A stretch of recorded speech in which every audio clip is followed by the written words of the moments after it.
The relationship between nature and humanity through art and sculpture. Balance is the latest art exhibit at the Great Park Gallery.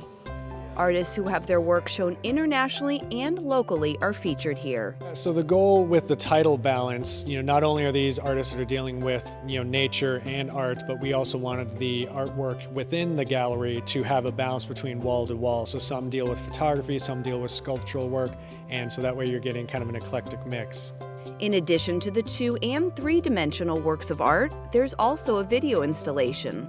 Isabel is an artist who deals with HD videos, and she usually makes these kind of mini documentaries where she's trying to capture a sense of the neighborhood, the community, but also that balance of nature and industry.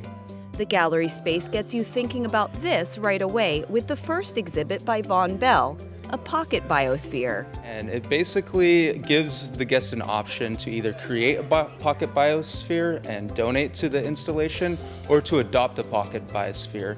When you're adopting a pocket biosphere, you're taking responsibility for it. And so in a way, we're teaching children and families, and we're kind of promoting this idea that we're responsible for our environment.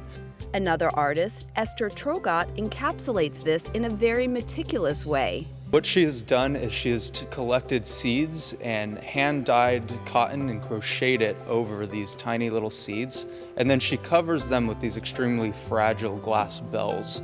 What she's doing is she's kind of highlighting how fragile nature could be, and how it's kind of our job to take care of it. Artist Andre Woodward's installation demonstrates the resiliency of nature. You see the cube in a tree living in the cube, and you think to yourself, that's going to kill the tree. And what really actually happens is the block becomes a nurturing environment, a space like a pot or something. And the tree adapts to it and kind of alters its growth. And so it doesn't die, and what it is becoming is a protection of the roots of the tree. So that's kind of an amazing thing that happens.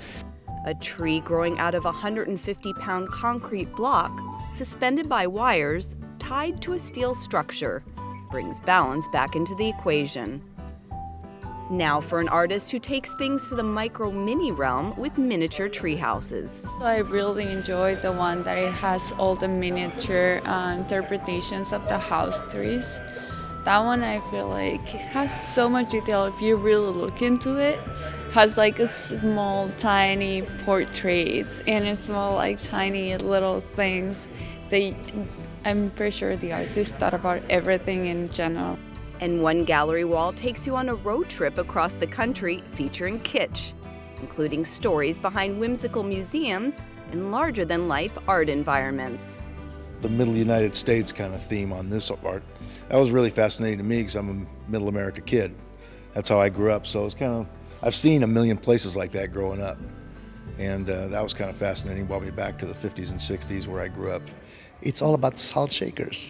Who would be interested in that? But when you start thinking about the salt shakers, the people that use them, how they use them, where they come from, there is a certain amount of truth to it that you just relax and appreciate. And it goes on and on and on throughout the entire wall. One of the world's leading sculpture parks is Storm King Arts Center in New York. Some photos from the collection are featured here as well.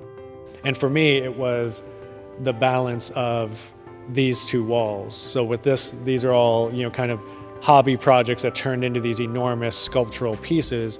These were commissioned sculptures, that were of course budgeted and prepared more like through a business standpoint, as these artists then were commissioned to create this. So you're getting the exact opposite.